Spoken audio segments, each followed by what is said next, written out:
मान लो एक माँ दो बच्चों को जन्म देती है, दोनों की एक सी परवरिश होती है, लेकिन जब वो बच्चे बड़े हो जाते हैं तो ये देखने में आता है कि उनमें से एक बच्चा बहुत पैसा कमा रहा है तो दूसरा गरीब है।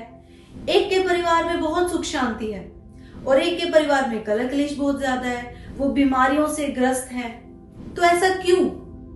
माँ ने तो एक जैसे बच्चे पैदा किए, एक जैसी परवरिश दी, तो आगे चलकर उनके जीवन अलग अलग कैसे हो गए? क्योंकि माँ बच्चे पैदा कर सकती है लेकिन कर्म नहीं बना सकती, उनके कर्म पैदा नहीं कर सकती।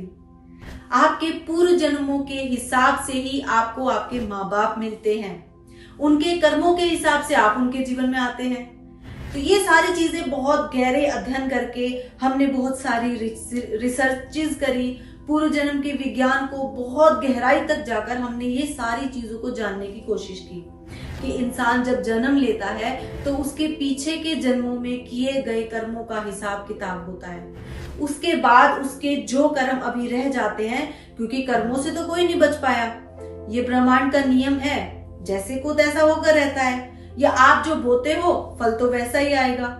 तो जैसे कर्म आपने किए हैं उन्हीं के हिसाब से आप अपना जीवन चुनते हो, या ये कहें कि आप अपने माता पिता चुनते हो, यानी कि आने से पहले आप अपने लिए अपना घर चुनते हो। घर मतलब कोख, सबसे पहला घर उसका कोख होता है, उसके बाद इस जीवन में आप आते हो। तो अगर आपके जीवन में भी ऐसा कुछ बेवजह चल रहा है तो आपको एक बार अपने पूर्व के जन्मों का हिसाब किताब देखना चाहिए।